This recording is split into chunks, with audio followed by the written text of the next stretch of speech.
Good evening. It's wonderful to see this large crowd tonight here gathered for the university lecture. The university lectures is a tradition that dates to 1950. It's a wonderful opportunity for the university community and the public to hear from distinguished faculty members about the groundbreaking research and scholarship being carried out by a distinguished representative of our community. In selecting the lecture, the faculty committee that advises the provost and me has the happy burden of great options. There are many faculty members deserving of this honor. The person who delivers the annual lecture is, and should be, very distinguished in his or her own field, but the lecture is also emblematic of the many great researchers and scholars who work at Boston University. Ed Damiano, tonight's lecturer, brings highly focused energy to his work. If you know Ed, well, you'll see that in a minute. As many of you know, you've seen Ed featured in Bostonia. Ed has vowed to develop a bionic pancreas that will mimic the functions of the organic pancreas by the time his son David heads to college in 2017. David, who is now 15, was diagnosed with type 1 diabetes at 11 months of age. Tonight, Ed will talk about his very promising work on this device. I would need a lot of time to fully describe Ed's credentials and accomplishments, making his lecture on a long-awaited alternative to a diabetes cure seem like a distant hope for you. But so I'll give you the truncated version. Ed earned his bachelor's degree from Rensselaer Polytechnic Institute in 1987, his master's degree in mechanical engineering from Washington University in St. Louis, and his doctorate in applied mechanics from Rensselaer. He must have missed the weather in Rensselaer and he returned. After postdoc stints, he became an assistant professor at the University of Illinois Urbana-Champaign in 1997 and joined our faculty in 2004, where he is now associate professor of biomedical engineering.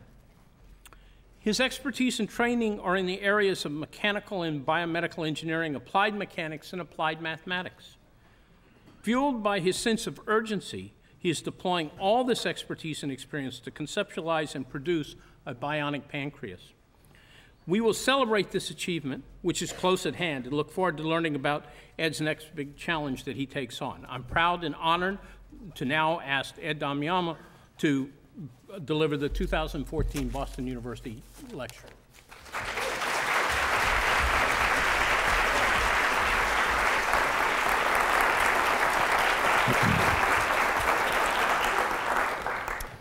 Well, thanks very much, Bob. I really appreciate that introduction.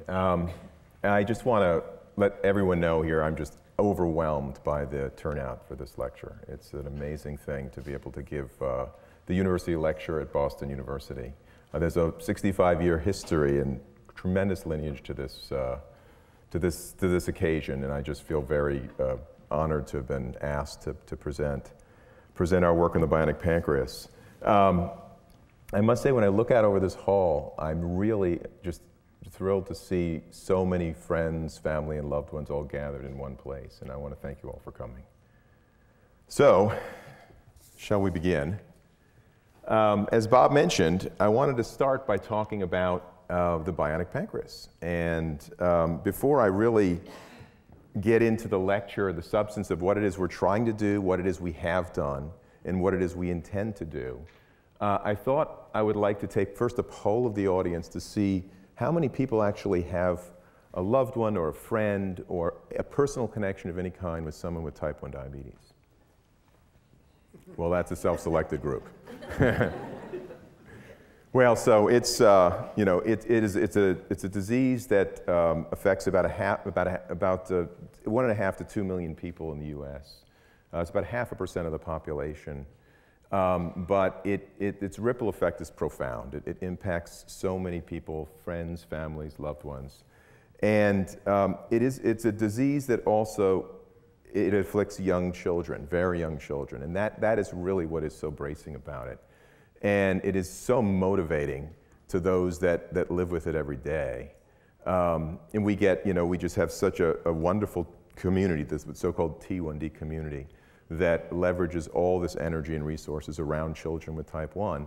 But these children grow up to be adults, and they bear the burden of this disease for years to come. So this is something I'm hoping we can provide for people with type 1 diabetes. I'll talk a little bit, specifically about what it is. But it's a bridge to a cure. It is a technology that will stave off all long-term complications of type 1 diabetes, eradicate all acute fears and worries of type 1 diabetes, and keep people safe and safe from harm and healthy until, hopefully one day this ever-elusive cure is within our reach. That's a more abstract problem. That's something that we're going to have to wait a little bit longer for. We have been waiting for a long time, but in the interim we can provide this bridge, which really will keep people much healthier and much safer, and really just much happier, though they won't have so much such a burden to bear. But I thought what I'd do to start is to just show you the face of type 1 diabetes. I mean, these are people who live with diabetes every single day, and they all share in common this disease, but they also share in common this other thing. Every single one of these kids was in one of our 2 Bionic Pancreas summer camp studies, either last summer at the Claire Barton Center or this past summer in 2014, also at the Camp Joslin and Claire Barton Center. So we looked at this device in kids 6 to 20 years of age. And so what I'd like to do before I move on to the matter at hand is to show you a video that was put together by the Helmsley Trust. It was commissioned around our summer camp in 2013, the adolescent camp that we did. And they did a beautiful job, and I think it really does sort of paint a picture of what this really means to people with type 1 diabetes. So I think if you just sit back and enjoy a 5-minute video, they did a really wonderful job. This is one of the most advanced laboratories in the world. These are the test subjects. And these are the most grueling tests that we could design. What is happening at these camps is an outpatient trial of an innovative technology in the early stages of development that could really change the game for people with type 1 diabetes.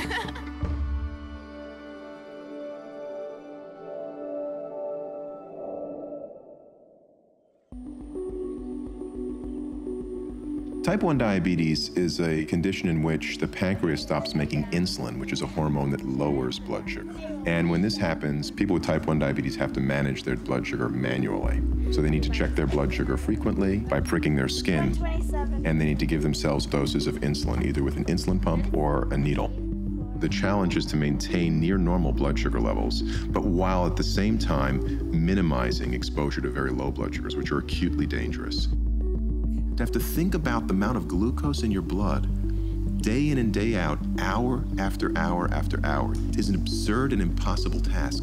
It is the only disease that I know of where you are making dosing decisions with a medicine that can kill you if you get it wrong. And you're doing those decisions 24/7. We're trying to build a system that, as much as possible, does not require the person with diabetes to even know what their blood sugars are. This is my bionic pancreas, but we have a name for it. It's called the Biopanky, to keep it more fun, because diabetes can be fun. I call it the Pancreas, the fake pancreas. The front of it is an iPhone that runs the software that they designed, and the back of it is a continuous glucose monitor. The bionic pancreas takes a measurement of blood sugar every 5 minutes and then makes a decision without involving the person with diabetes in that decision about how much insulin or glucagon to give, regulating their blood sugar 24 hours a day, including at night when they're sleeping or when they're distracted. The T1D program of the Helmsley Charitable Trust aims to accelerate the development of tools and devices to ease the burden of living with T1D. One of the important roles at the Trust is to facilitate collaboration amongst grantees across the T1D landscape. And the Bionic Pancreas study is a great example of that. It's bringing together an exciting new technology and development with the great work that's being done at these camps. This camp specifically, Claire Barton Camp, is for young women, and the Joslin Camp is for young boys, and then all together we make up the Barton Organization for Diabetes Education. We're trying to make people live well with diabetes. Firsts are a really big deal here. So we make a big announcement in the dining hall, so-and-so did their shot in their leg for the first time, so-and-so did this or that. Kids can just sort of be kids.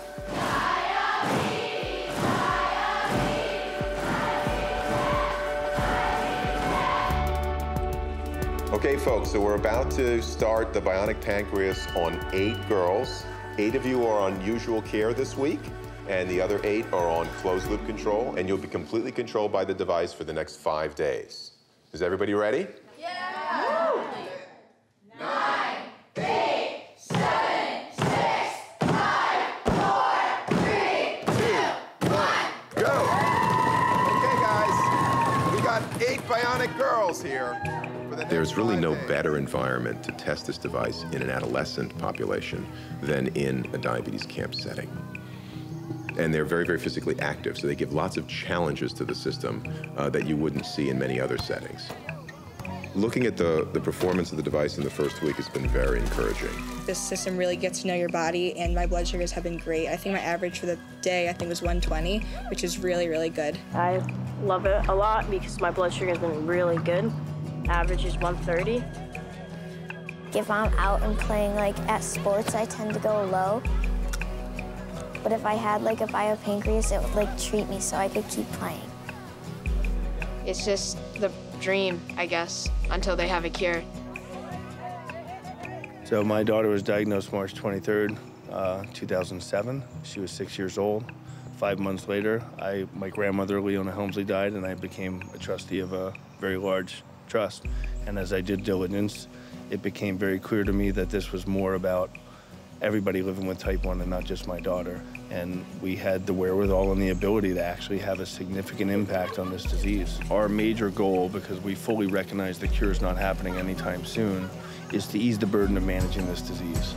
This technology would not only ease the burden, it would have an absolutely dramatic effect on outcomes. I really do firmly believe that we have a lot of good reason to hope that this technology will provide the bridge that we need to get to a cure.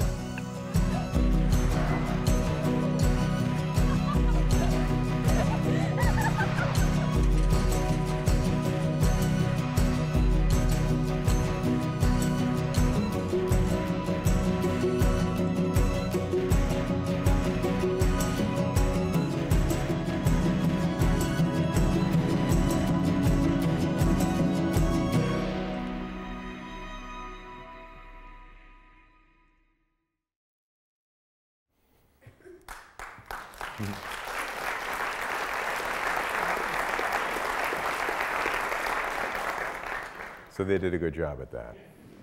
It does give you some context.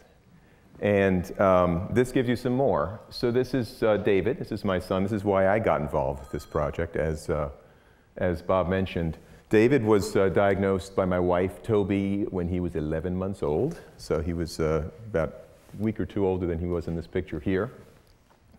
And it was just a couple months after that, we had him on an insulin pump. This is a few years later on Thomas the Tank Engine. But the challenge was in managing diabetes in a child 11 months old. This is actually quite rare for someone to get diabetes before the age of 1. I just got an email for somebody who just told me their kid was 8 months old and got diabetes. But it's extremely rare. And he was, he was tiny. I mean, he was catabolic, he was wasting away. He had a half a liter of blood in his whole body. So the tiniest bit of carbohydrate, a few goldfish crackers, would concentrate his blood sugar. And it was extremely challenging. And truthfully, when my wife and I would check his blood sugars in those early months, the number that we saw on that meter could literally have been anything across the spectrum that meter could support. It wouldn't have surprised us one bit if we checked his blood sugar and he was 30 or 400. Any one of those numbers in between would have made sense or didn't make sense. It was complete pandemonium for the first couple of months.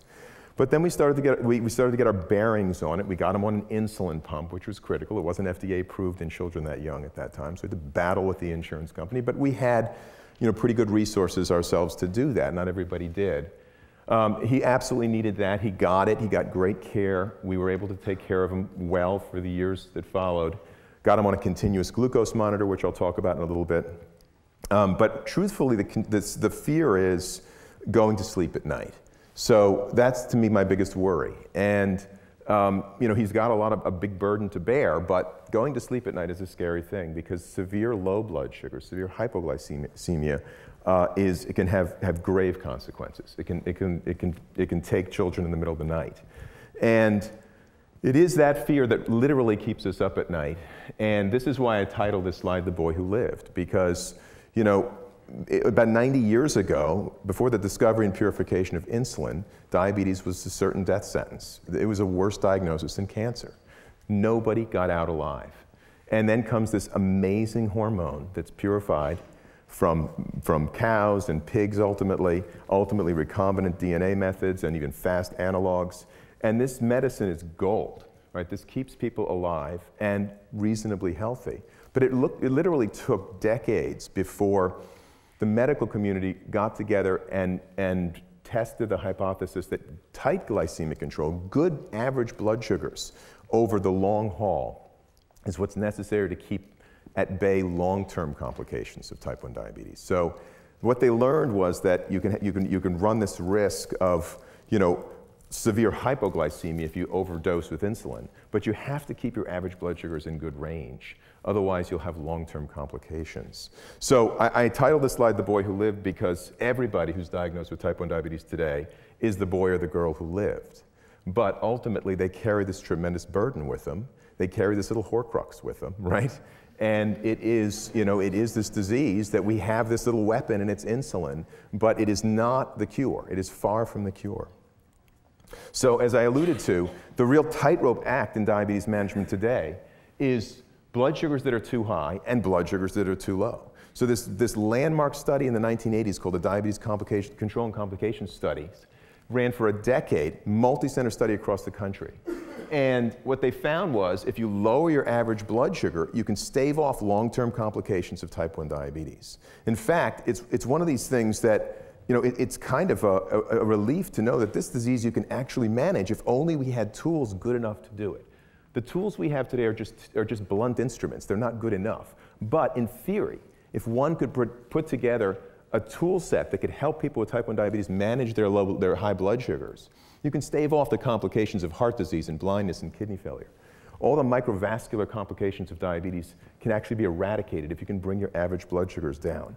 The problem was the Diabetes Complications and Control trial also found that as we bring these average blood sugars down, we run the greater risk of this severe hypoglycemia event happening. You're using insulin to bring the blood sugar down, and now you're trying to thread the needle. So now what's happening is you're giving more insulin to bring the average glucose down, and you're running into these opportunities to overdose people. And it would be so easy to manage blood sugar if you could just overdose everyone, right? Run everybody's blood sugar at 30 mg per deciliter. Well, in fact, if you do that, you will kill people. And so you can't do that. So the real challenge is that you've got a drug that has a very narrow therapeutic range, right? It's got a high toxicity index, which means if a small mistake in that dose can have grave consequences. So again, this is the great challenge, is that we fear going to bed at night. And this is David after a basketball game. And as benign as this picture looks, and I hate sharing a statistic like this on with a picture of my kid, but this is the reality. This is what the type 1 diabetes community has to face every single night. And it does keep us up at night. We have to check blood sugars through the night. And either you run blood sugars high all night long, which is a third of your life, 8 hours a day, or you try and be a little more aggressive with the insulin dosing, and you check blood sugars throughout the night. And so we've done that for nearly 15 years.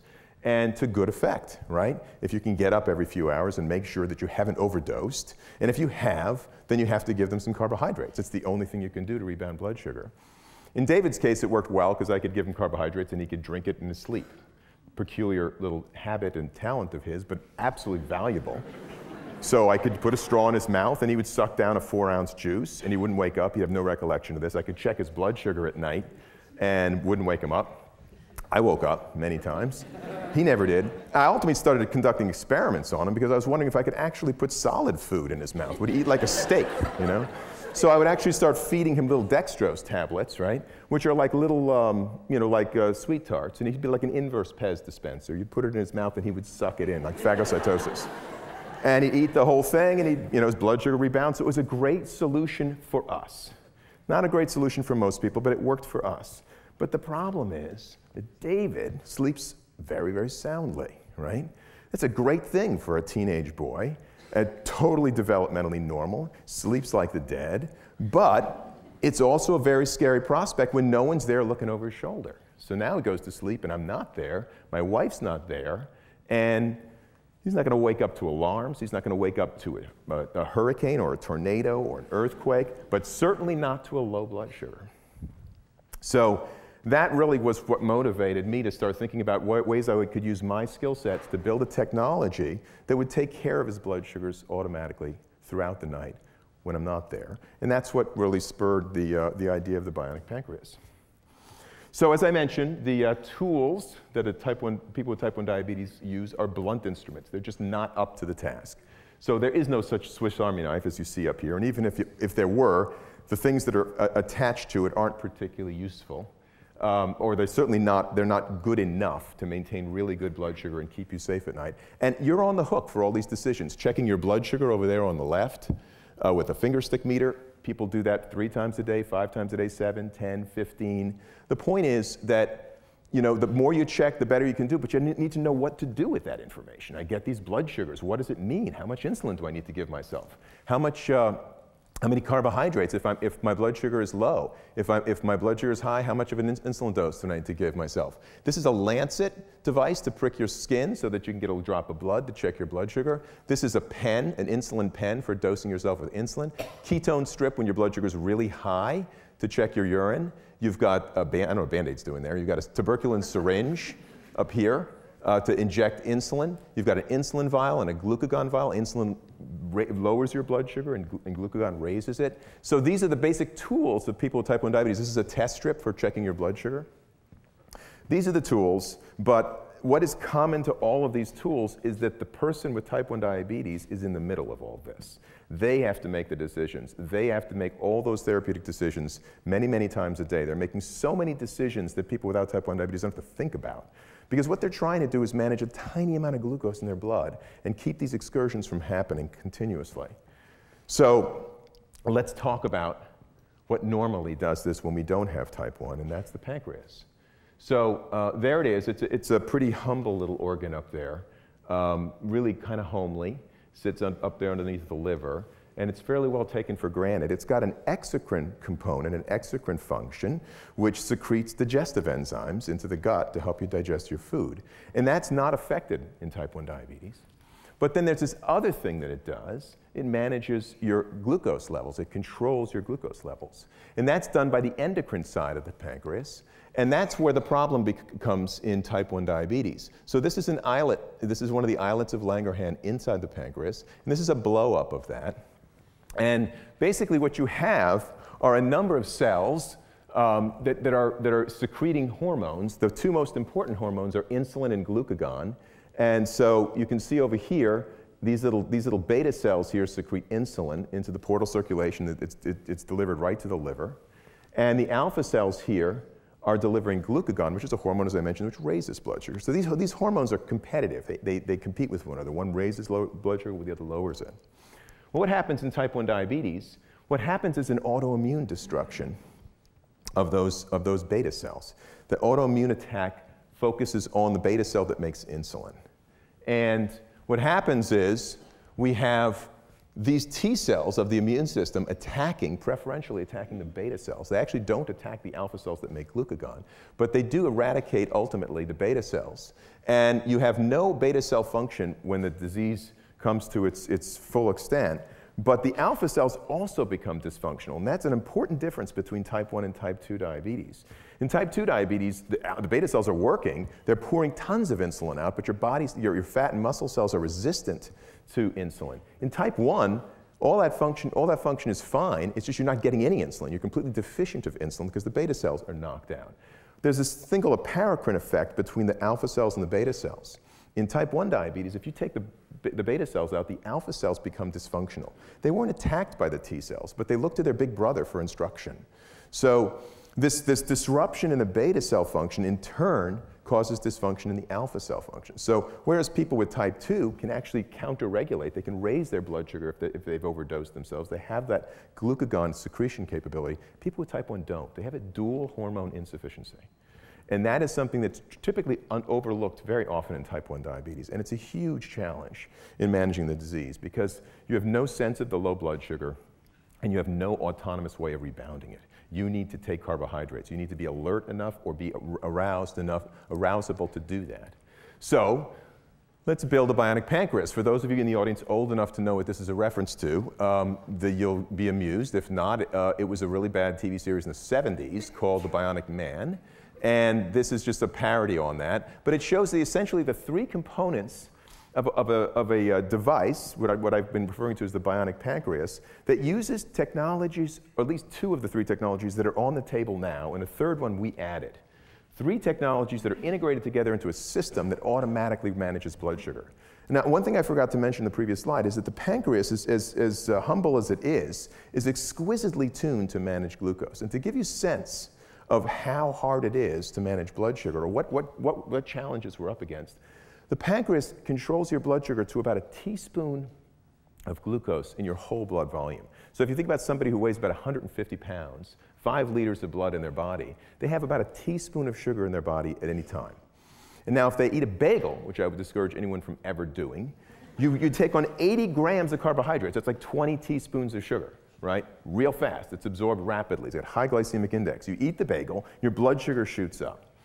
But actually, if you don't have type 1 diabetes, the pancreas starts responding to that rising blood sugar by secreting insulin right into the portal circulation, and you get this immediate effect, and it attenuates the rise, and your blood sugar goes from 100 to 150 mg per deciliter, and it goes back down again. So it raises by about 50%, not 20-fold.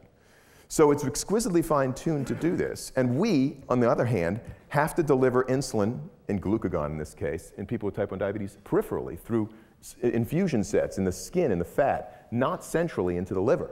So we have this huge disadvantage because there are delays in our system. When we infuse insulin and glucagon with a pump, it takes an hour for those drug levels to come up in the blood. So we have to build a control system which has tremendous disadvantage relative to the endogenous pancreas. And so, nevertheless, we're going to see what we can do. So we integrate three technologies. One is the continuous glucose monitor, which samples glucose levels in the interstitial fluid under the skin, which is well correlated to blood glucose every 5 minutes. So you're getting a new glucose level every 5 minutes. And this is an FDA-approved technology. My son wears one. Lots of people with type 1 diabetes wear one. But still, it's not a broadly adopted technology. About 8% of people with type 1 use this because ultimately it's just a component of a system. It's not a bionic pancreas. It just beeps and tells you you're high or beeps and tells you you're low. And you have type 1 diabetes, you're always high or low. So it's just a nuisance device is what it is for most people. But if you integrate it into a system that takes that information and patiently and relentlessly makes automated therapeutic decisions to then dose insulin and glucagon automatically, then you've got something that's extremely valuable to people.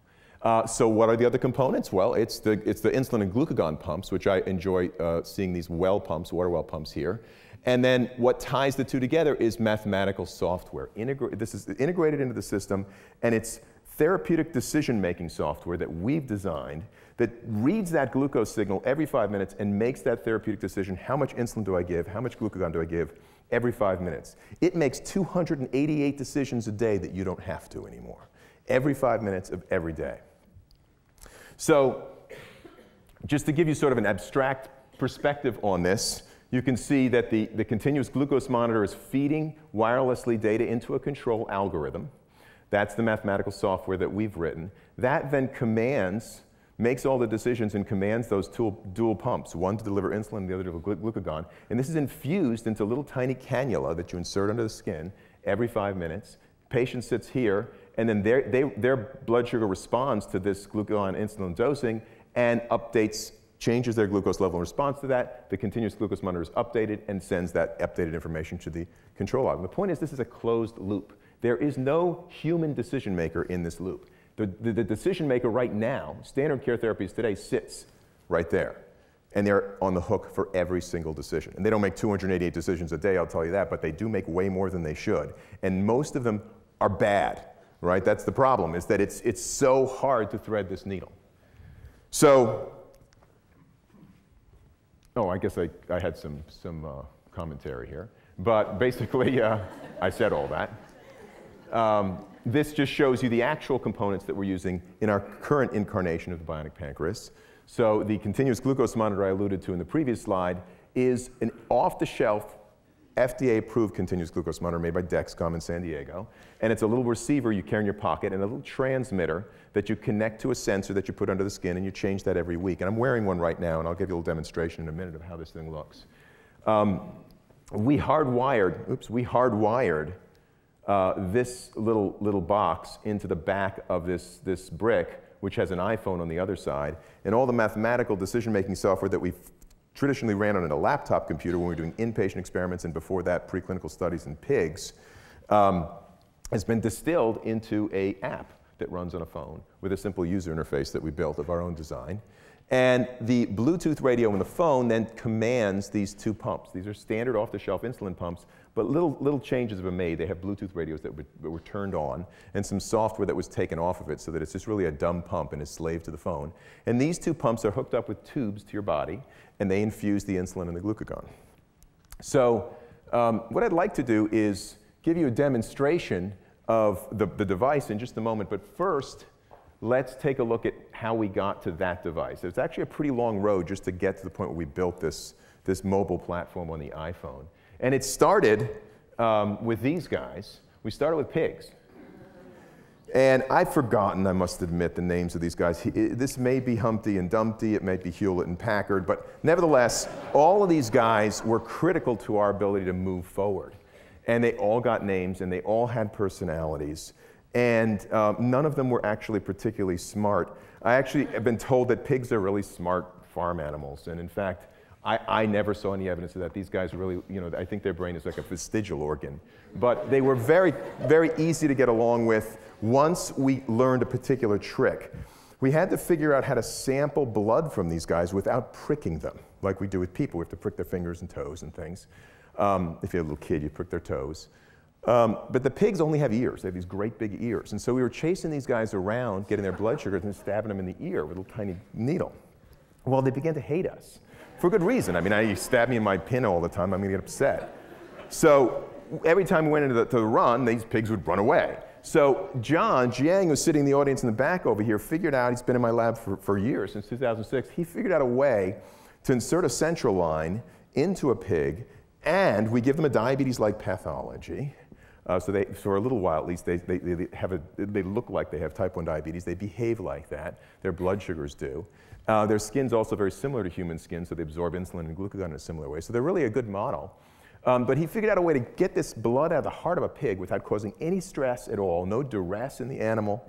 And we could do this while the pig could run around free in the run. And that in and of itself was a challenging engineering feat. John figured out how to do this, and he coupled that to a really nice automatic venous blood glucose sampling device. And we could run these experiments in these ambulatory pigs in Boston University Medical Center for days on end.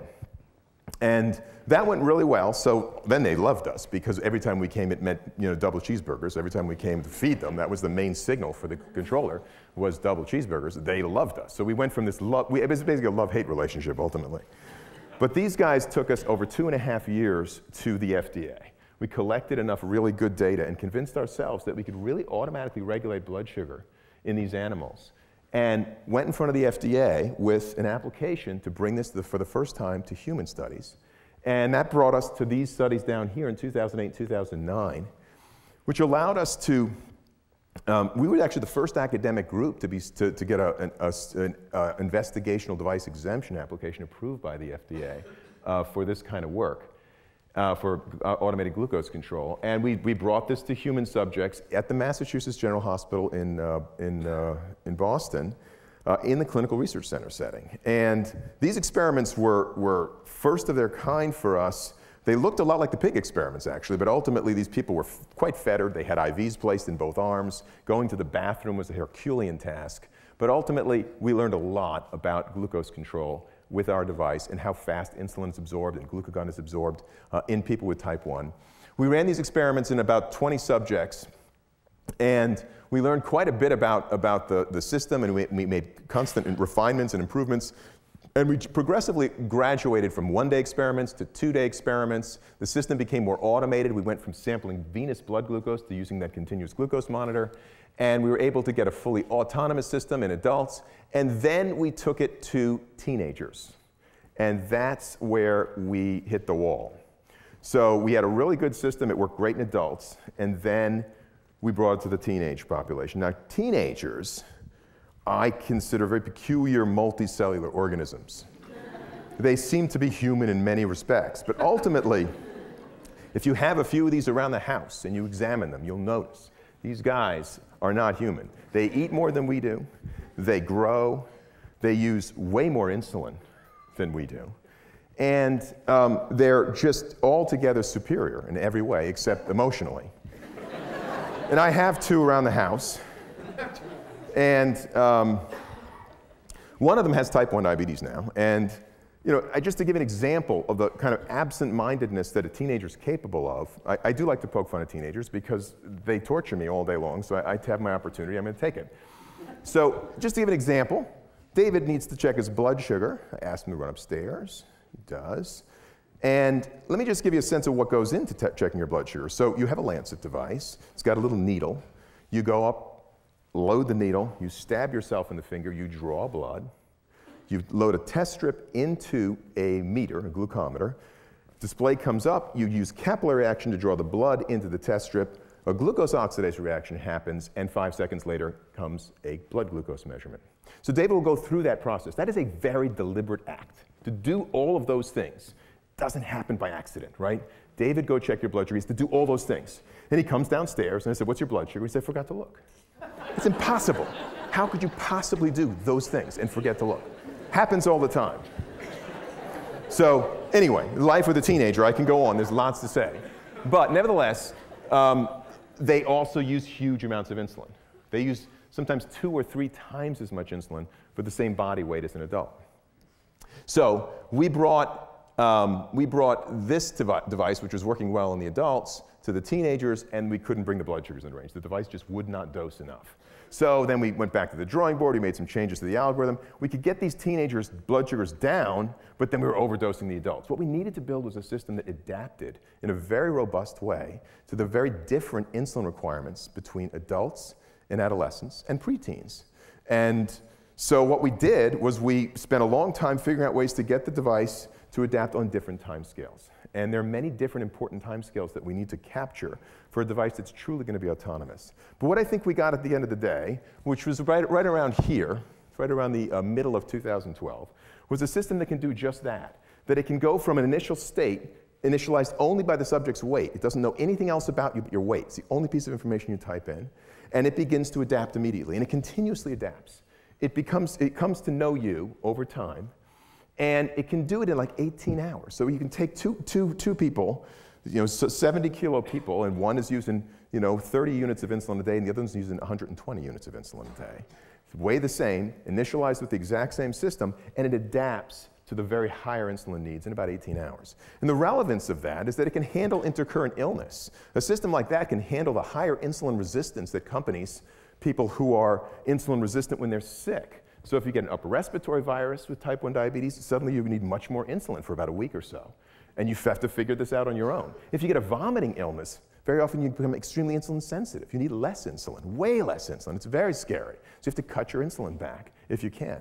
Otherwise, you have to be hospitalized and get an IV drip. So managing illness is a huge challenge with people with type 1 diabetes.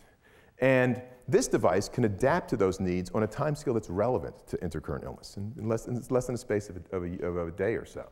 So we built a device that we thought could do this, and of course that means it could also take care of you as you transitioned throughout your life from preteen to adolescence to adulthood. So a device that can capture the rapid variation of intercurrent illness could also handle these longer variations that we're going to see people go through on a device like this. It was all throughout 2012 that we were building the mobile platform.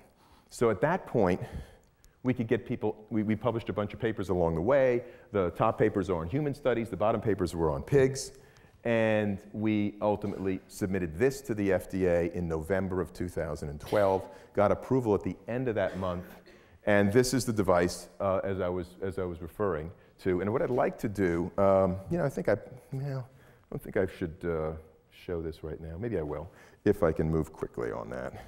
I want to just break out for 1 second and show you a little demonstration of what this thing looks like.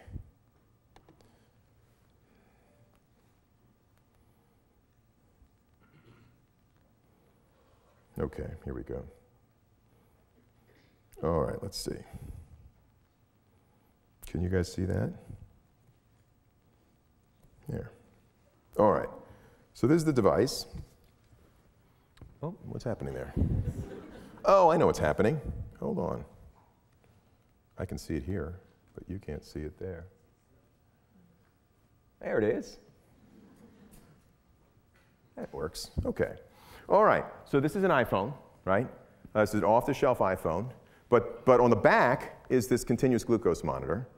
And I'm going to launch into the app. If you look right here in the dashboard, you have a little icon that's running all the mathematical software. The back is the continuous glucose monitor. And it's streaming data from a sensor transmitter that I'm wearing right now. And it's being pulled by the app on the phone, showing my current glucose level, which is 140, which is a little bit high. People without type 1 diabetes are typically sitting around 100. I just had a very nice dinner at the Island Creek Oyster Bar or something. So I wanted to get some carbs into me to see if I could get my blood sugar up. And sure enough, I did. And just to put this thing into landscape mode, I'll show you this is what my blood sugar looks like. I, on the other hand, do not have type 1 diabetes. This device does not know that. And so it's thinking it's doing a great job regulating my blood sugar, because as you can see, I'm sitting relatively in range. This is sort of the normal range in people without type 1 diabetes. Here's my glucose levels, these little circles here. Over every one of these is a 5-minute measurement. So every 5 minutes it's updating. And currently I'm at 140, kind of flattening out here. But if you take a look, and I'll come back into range over the course of the next hour or so, my pancreas will be secreting insulin. And what you can see down below is what the actual device is doing. It's dosing insulin and glucagon, or at least it thinks it is. And you see these little blue teeth here, these little blue strikes downward. Those are insulin doses that are given by this pump. And all the while I've been talking to you, this device has been running on me, and it's been pumping little bits of water out onto the stage over here.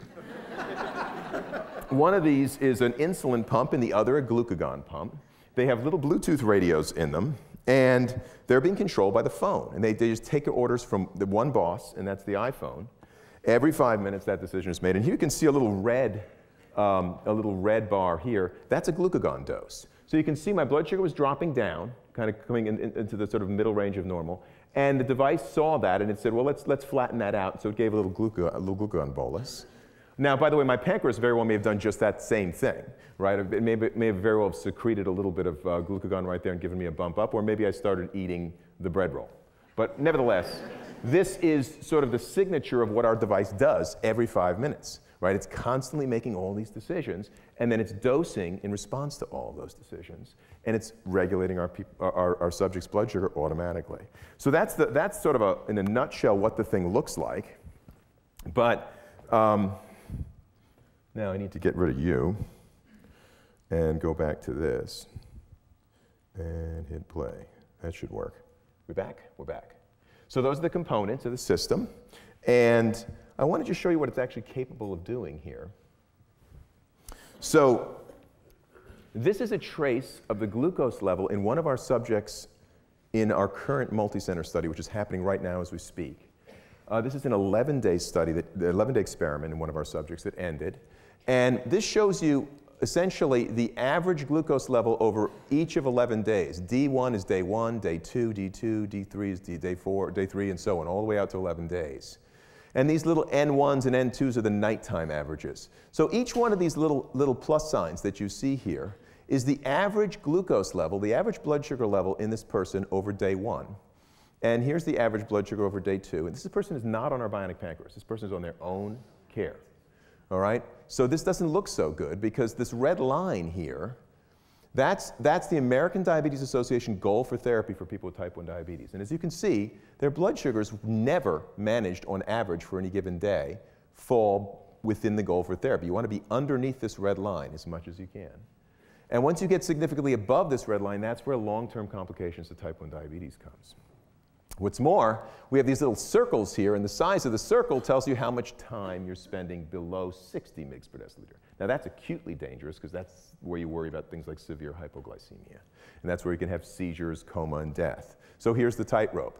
So at nighttime, you can see this person is, these averages on the lower graph are showing you nighttime averages on each of the 11 nights. So you can see this person is running high, extremely high. Here it's off the charts, right? It's above 400. So this is like 4 times the normal range, right? And here there's just no signal. There's just way up there. This is how people go to bed at night with type 1 diabetes very often to be safe, run your blood sugars high all night. But that accumulates over years, right? So if you take a look at this picture, you might say, well, this person's particularly bad at taking care of their blood sugars, and that's just not the case. The average glucose level here over this 11-day period is about twice the normal range. And for those of you who are familiar with the lexicon, that's an HbA1c of about 8.2%. Well, that's pretty much right around the national average for adults with type 1 diabetes in this country. This is what people are doing on their own. They're scared to go to bed at night. This lower panel here spells fear to me. That's what I see when I look at that. Every single night, they're just running their blood sugars high. And look what happens. The one night, they come down below the ADA goal for therapy, and they have hypoglycemia. Right? 5% of the time, they're below 60. And who's there to check on them? I don't know in this case. In this case, it was us in this particular experiment because we were watching our subjects at night. So we actually would intervene here, right? We would call them up when we see this during a clinical trial. Nobody's doing that for these people when they're not in our study. So if you take a look at this plot and just keep your eyes fixed on that, I'm going to forward to the next 11 days. This person was on the Bionic Pancreas. So watch what happens to this graph in this subject. Okay? None of that variability, and every single day is below, it meets the ADA goal for therapy. And look at the night times. Look at that control they're getting at night. Do you see any circles here? There's a tiny little circle here, right there, and that's it. The point is that even if you do dip below 60, even transiently on the Bionic Pancreas, it's still treating you. It's giving you, it's backing off on the insulin proactively. It's giving you glucagon. So you're actually still treating that hypoglycemia even if it happens. So this is just giving you a picture. This is an anecdotal case. I'm going to give you the summary data in just a minute. But this is just showing you what this device is capable of doing in people with type 1. And the other difference is between these two plots, the previous plot, that person was on the hook for every decision. They were worried at night. They were thinking about every one of those decisions that led to that glucose control. And in this graph, they didn't think about their diabetes for 11 days.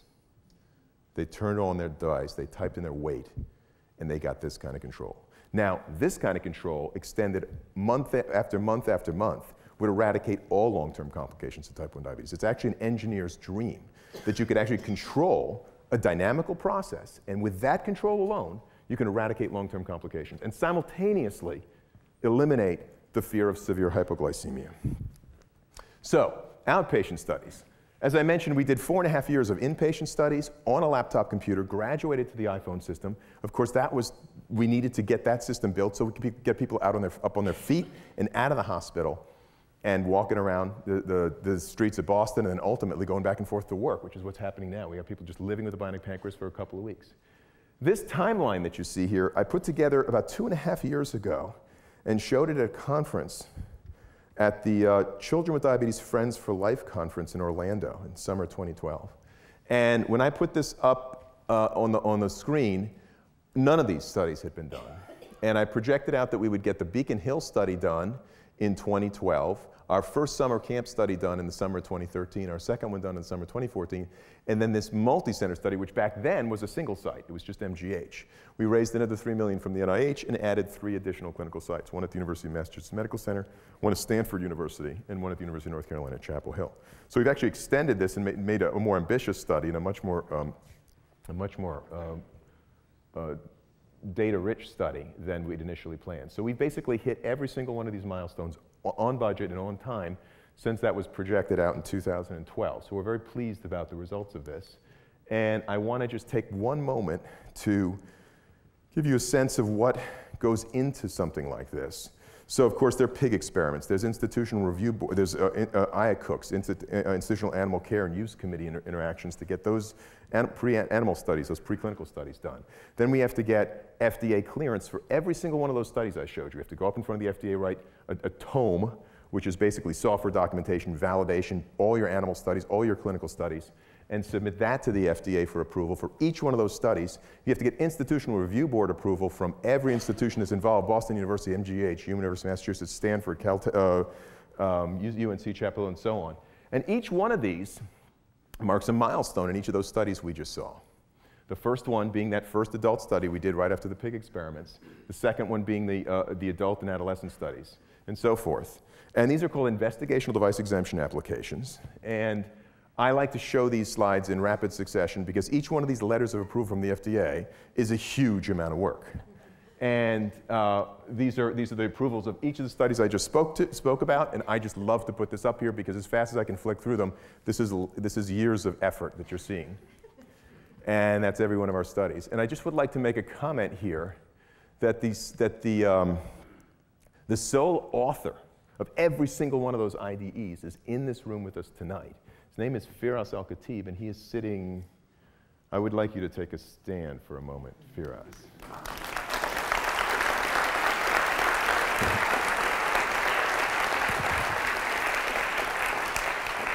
That's cruel and inhuman punishment to subject any person to it. Firas put all these together, all by himself, and that is amazing.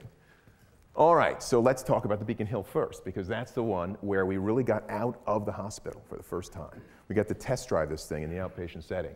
And that study was not really about a perfectly controlled experimental clinical trial as much as it was a feasibility study to see if we could get this thing to work. And people walking around downtown Boston for 5 days and living in a hotel. So what we did was we put a perimeter around the downtown Boston Peninsula, a 3-square-mile area. All our subjects, one at a time, would come in, or 2 at a time, and sleep in a hotel in the center of that, sort of the epicenter of that little geographic footprint. And they had access to everything in there. They could go to shops, museums, restaurants. They slept in a hotel every night, and they were followed around the whole town by a nurse. So they had a nurse with them everywhere they went. And the nurse carried a little hospital on her back, a little tiny backpack with, wasn't so tiny, and it filled with all kinds of supplies. A little sharps container hung off the back, and everywhere these two went, this couple went together, there was this nurse. And it was just such a funny looking thing to see. And the nurse would take pictures of their meals for a nutritionist to then estimate the carbohydrate content of every single piece of food that they ate in 5 days and 5 nights on the device.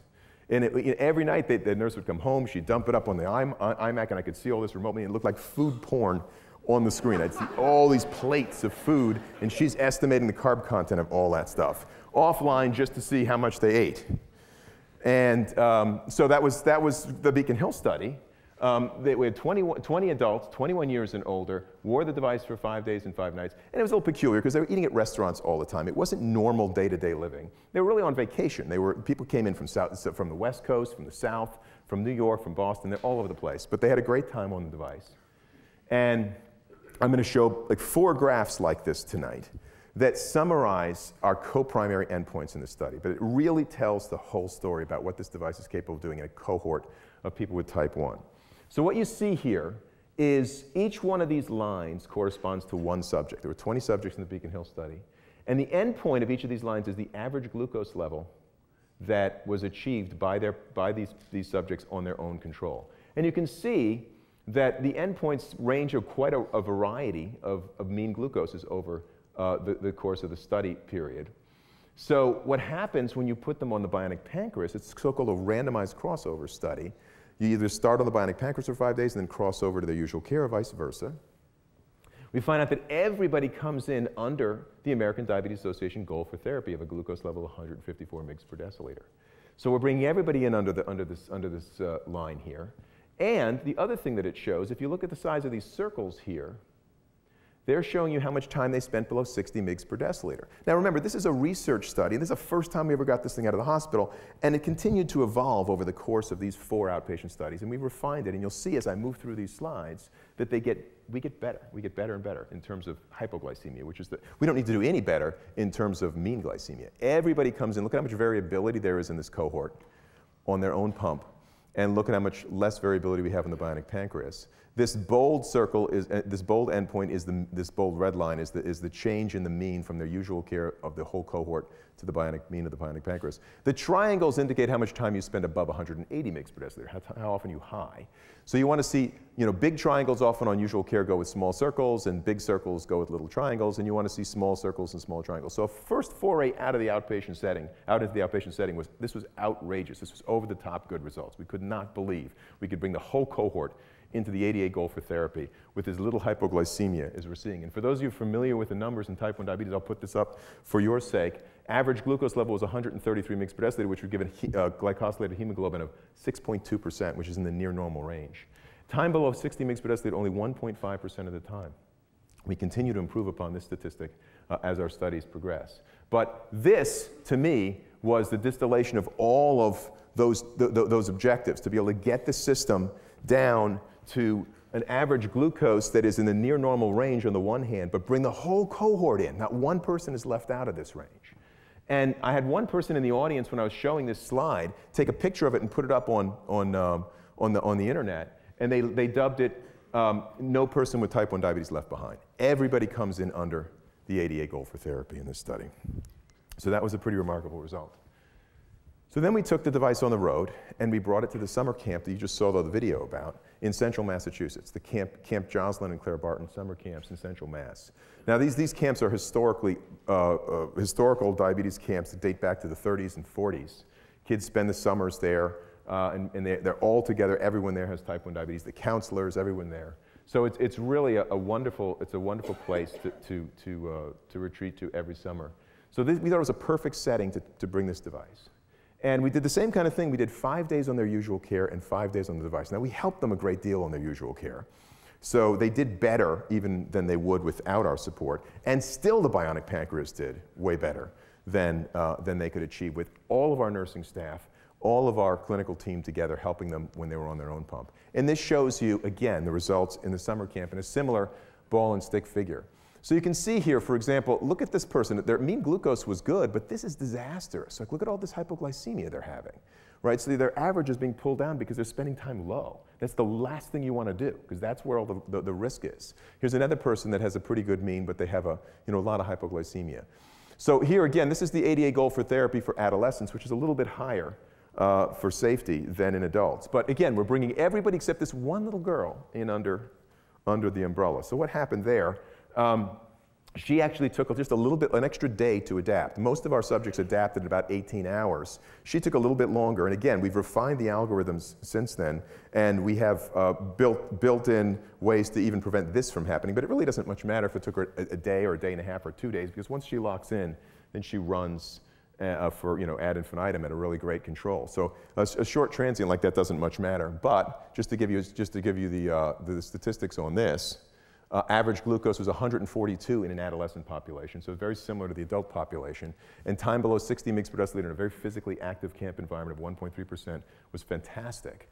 And also with this one girl, if you looked at just days 3, 4, and 5 on the Bionic Pancreas, the last 3 after it adapted, she comes in underneath the curve as well. So she comes in here if you look at 3, 4, and 5. And there's no difference in her control going out. We would expect no difference in the control of any of these subjects going out after about a day or 2. So ultimately, almost everybody came in within about a day or so. But this girl took a little bit longer. And we published the results of both the first summer camp study we did in 2003 and the Beacon Hill study in the New England Journal of Medicine this summer. And that brought us to the summer of 2014. There, we did the exact same study in the same venue, but this time in preteens, little tiny people like this. 6-year-old Elise weighs 47 pounds. She wore the Bionic Pancreas for 5 days and 5 nights, and so did a bunch of her little friends, and this is what we saw in the preteen population. There, we see a mean glucose level of 137 mg per deciliter. So these things are all in the same range. The adults were like 133, the preteens were 137, the teenagers were about 142. And again, 1.2% of the time below 60 mg per deciliter. And I can't stress enough how important it is to keep that number down, and the fact that we're able to do it when these kids are running and so physically active. It's much, much harder to prevent hypoglycemia when you're running around. When you're being physical, because you can clear glucose through exercise skeletal muscle without the need for insulin. So now you have a second pathway to bring your sugar down. And nevertheless, the device is able to prevent that hypoglycemia. And finally, the multi-center study. So this is the last study that I'm going to show you about, and it's going on right now. So we're almost halfway done with the multi-center study. This will be finished in March of next year at the University of North Carolina, Chapel Hill. And here we're letting people really live with the device for 11 days at home and at work. They're not staying in a special camp. They're not living with in a hotel and staying in this very confined area. These are people who are going back and forth to work. They're driving on the Bionic Pancreas. They're taking public transportation. They're doing whatever it is they normally do. So there's perfect parity again in this study. And this is the preliminary data. So this is sort of an interim analysis of the data so far. Again, what you see is these people are doing so far a pretty good job of preventing hypoglycemia on their own control, but still we're seeing that the bionic pancreas is substantially reducing the variability, bringing the mean glucose down to levels which are in the near normal range again, 140 mg per deciliter. And look at the hypoglycemia here. Now we're down to under 0.5% of the time. So when these people are actually out and about doing what they normally do, we're almost completely eradicating any chance of severe hypo and almost eliminating mild hypoglycemia. So where does that leave us? So we've now done these 4 outpatient studies. The 4th one will be done, as I mentioned, early next year. We've got a few little outpatient studies to do next year, a few little things we want to look at. And then that'll bring us to the final pivotal study. In the process of all this, we're also building the final platform that would ultimately, this device that I've put together here that I'm showing you is a cobbling together of an iPhone with insulin pumps and continuous glucose monitors. We're building with our industrial collaborators a fully integrated system. You won't have the iPhone wandering around out here wirelessly. It won't be in the mix at all. You can't use a commercial device. You can't use a piece of consumer electronics as a medical grade piece of software. And also, I mean, it doesn't get any respect. I mean, we had one of our subjects leave this thing at home, and she falls off the grid, and we call her, what's going on? She took her dog for a walk, and she left the pancreas at home. And it's amazing to me that you would never leave your liver at home, or your small intestine, but the pancreas, it's like the Rodney Dangerfield of internal organs. But nevertheless, we can't have that happen, right? So we're building a fully integrated medical device that's going to have the 2 little tubes that are inserted into your skin. You'll be physically connected to you like an insulin pump is today. And this is something that we could go forward and get out to many, many people with type 1 diabetes. So we have to do a final pivotal trial. Now this will be a study that'll be quite a bit more ambitious than anything we've done to date. But it will scale up on the multi-center study that we've been doing all along for the past 6 months or so. Instead of 4 clinical sites, we'll have 15 clinical sites. We'll have the demographic of the whole United States. We'll have hundreds of people wearing the device for months. And one of the huge challenges of that study, in fact, is a psychosocial issue, and that is giving the device back when you're done. This is a huge problem. And we're already seeing it in these short-term studies, that these people do not want to give the device back. They're literally in tears to give the device back at the end of these studies because they got to see what life without diabetes was for 5 days or 11 days or 3 months. And this is a huge challenge. We've got behavioral psychologists that we're bringing on board now to help us manage this. We had one little kid who just didn't give the device back. I mean, he ditched. It took us a whole hour to get the device back from him. And we ultimately did, but we couldn't do it without the help of another one of his, another person who was in the Beacon Hill study a little bit earlier, the year before, who actually wore the device for 5 days. And I called this guy up because we didn't know how to get the device away from this kid. I called him up, and he had the same problem. He gave the device back to us. He drove home. He stopped on the side of the road, and he cried. So I called him up, and I said, can you talk to this little kid? He won't give the device back. And so he drove all the way out to camp from Boston to talk to this kid. And the kid said, I can't give it back. And so he convinced him to do it. He said, but aren't you glad at least, isn't it better that you actually got to test the device and live with it even for 5 days than to never have tested it before, never had a chance to use it before? He said, yeah, I guess it's bittersweet. It's a little 11-year-old boy. So we're going to have that to deal with. But the goal, of course, is to get this pivotal study finished by 2016, started in 2016, occupy most of that calendar year, get the final application in front of the FDA for the first half of 2017, and get this thing out to people with type 1 by the second half of 2017, and time for David to get to college, of course. I mean, that's the goal of all this. So that's the deadline.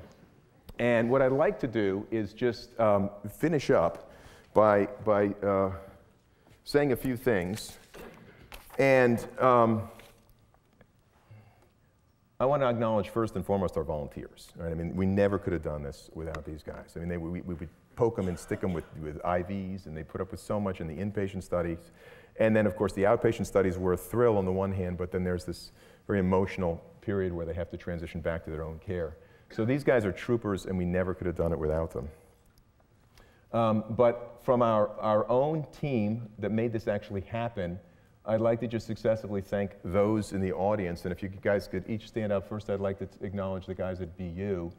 Firas and Raj, and I believe John is in the audience. If you guys could just stand up and be acknowledged.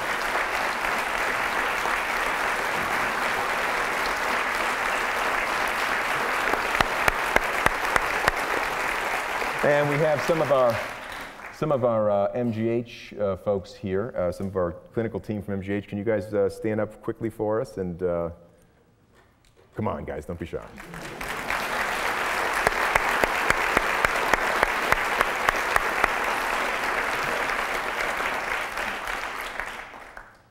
And of course, we have this huge support from industry throughout the process of all this. That you know, that we again would never been able to do this without these guys helping us put these devices together. And our support is coming from you know, the preponderance of our money is coming from the National Institutes of Health, but also we get support from the Helmsley Charitable Trust and other private foundations like the Banting Foundation and the Coulter Foundation, the JDRF. So I would like to just close with this final thought. You know, this story is by no means over. There's little time left, but there's, you know, still many successes. You know, there's you know, a long road ahead of us. You know, by most metrics, we've already had many successes along the way, but we are yet to ultimately be successful with the only metric really that matters. In the final analysis, we cannot claim victory at this task until we've delivered the bionic pancreas to a huge number of people with type 1 diabetes. Ultimately, that's what's got to happen here. The rest of it is ultimately just academic. It's not until we achieve that objective that our goal, you know, really gets a proper ending to the story. So until that time, please stay tuned. And for the time being at least, I'd like to thank you all very much for your attention tonight.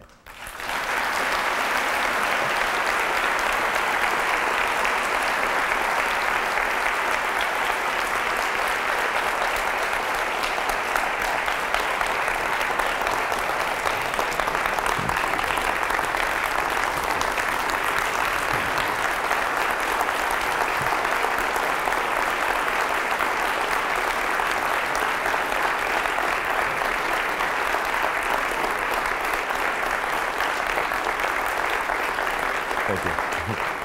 Thanks, folks. I am sure that Ed would be pleased to take a few questions. There are mics, I believe, on both sides. Are there any questions? Yeah. You want to moderate? Go.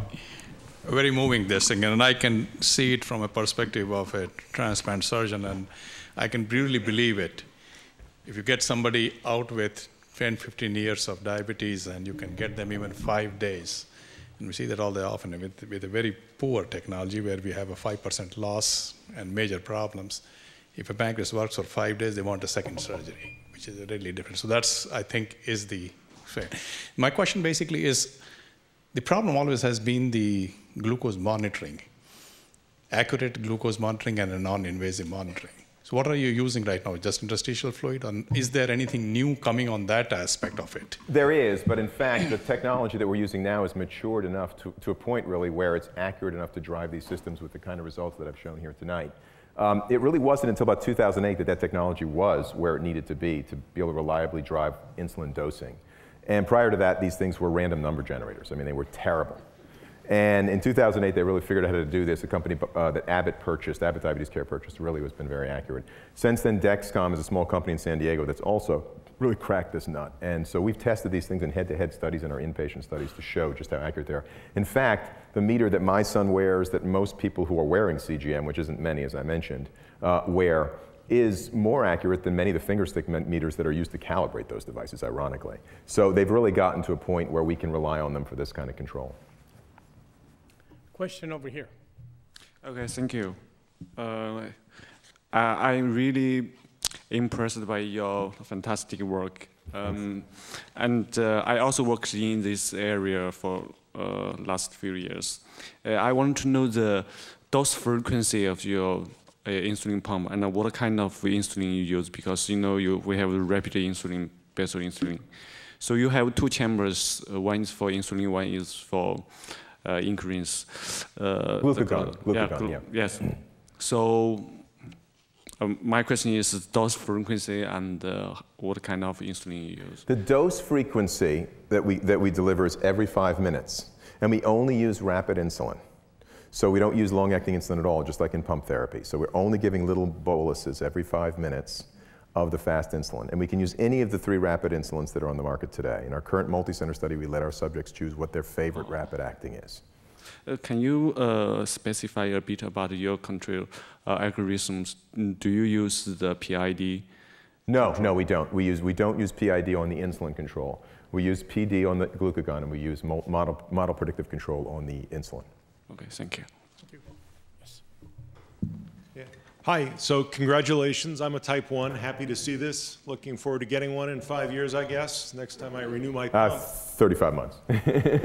But my insurance only pays every 5 years, so you work on that. But the accuracy of my CGM and my finger prick, in fact, is not great. So I'm guessing you overcome that because you're doing such small dosages every 5 minutes, so it doesn't matter so much. Yeah, well, you they net out. Yeah, well, I guess there's a couple of good points there. Yes, we have.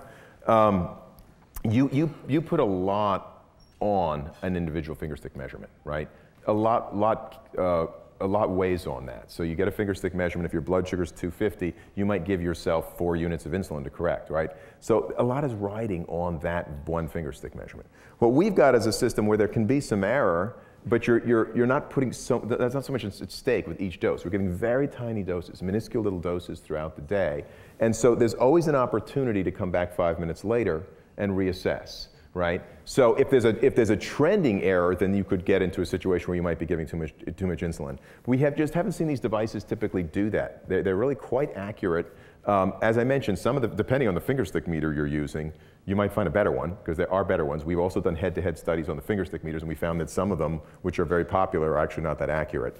So that could be part of the issue. But with our device, we're actually dosing every 5 minutes, and we're making tiny little doses. So there's always an opportunity to give a small amount of insulin, and 5 minutes later, reevaluate and do it again. And it's that process, and it's the relentlessness of that, really, that makes our system more robust than the ways spot checking and large boluses can offer. So you're finding it's over as much as it's under, kind of because it nets no, out to I think that's, no, my experience with these devices is that they if anything, they underestimate, especially on the first day, your glucose. It's not often that you'll see it overestimate the finger stick measurement, your actual blood glucose. Sometimes that can happen, but ultimately we see more often a lowballing it, which is the conservative thing to do. Yeah, but, safer. Right? Yeah, but I mean the error in these devices is about 10%, plus or minus 10%. So that's getting to a point where it doesn't much matter. I mean, if you're plus or minus 10% of your glucose level, you're going to be fine. And that's how reliable these devices have gotten. And it's only happened in the last 4 years or so. Thank you. That was great, Ed. I'm going to ask a more general question, and that is that although I don't have anyone in my family that has diabetes, I have a number of people that have other autoimmune diseases like celiac disease, MS, Crohn's disease, arthritis even. And I wonder if the kind of approach that you're using for type 1 diabetes might also be applied to some of those other autoimmune diseases. In other words, control. Well, I mean, the autoimmune diseases have so many different manifestations. And what we're really doing is controlling a dynamical process. And in any condition where that's needed, this approach would work. Yeah. Another place where is not an autoimmune disease, but in critical illness, hyperglycemia of critical illness, whether you have a diagnosis of diabetes or not, 1 out of every 3 people in the hospitals, got type 2 diabetes or diabetes of some sort. Yeah. But anybody in the intensive care unit is on an insulin drip. Yeah, so this is something we could use in that setting as well. Tip of the iceberg in terms of... Yeah, and also anesthesia regulation could also be done with this kind of a control system. There are a number of areas in which we could do this, but it doesn't lend itself to just autoimmune diseases in general because they take such different shape. Okay, thanks. Ed, that was great. Thanks, Joyce. So, how much of a challenge is it for storage of the insulin? Because I know that's been challenges of the insulin aggregating or things, or how much of an issue is it? And like, how much does a user have to, change out? Because I know insulin has to be refrigerated and... Right. So So insulin is not chemically stable forever, right? It breaks down. And so it's refrigerated when you're storing it. And it lasts for quite a long time. It has a shelf life of, a year and a half or so refrigerated. But in an insulin pump, you really only have enough supply for typically about 3 to 5 days. And it's stable for much longer than that at near body temperature, for weeks. So you don't need to change your insulin out I mean, you're changing it out frequently enough that you don't have to worry about chemical stability. That's not the case with glucagon. Glucagon in its current form is not chemically stable. It breaks down in just a matter of hours. So that's a challenge for us because we're really building a drug-device combination product because the glucagon's never been used in this indication before.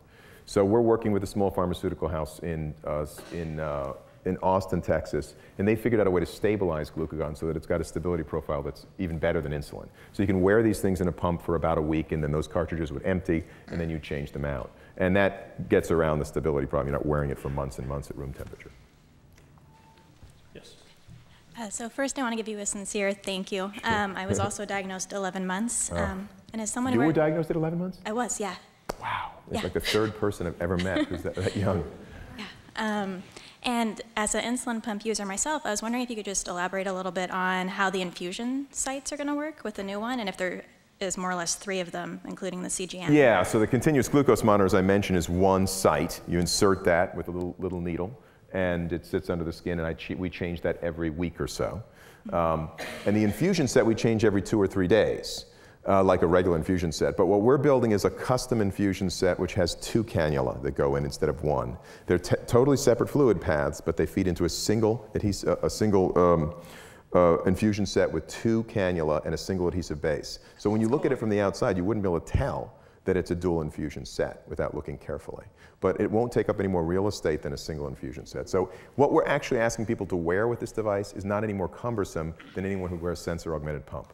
CGM and a pump right now, which is only about 8% of the population, but that's because there's not enough value add in each of those components because there's no brain in between. When we give them a system, we go from components to an integrated system that takes the burden of diabetes off their shoulders and the fear of diabetes off their shoulders. It's going to be something people want and will be willing to be connected to. It is a clumsy, cumbersome thing. I don't relish the thought that people with diabetes are going to be connected to this thing for decades, potentially, until a cure is found.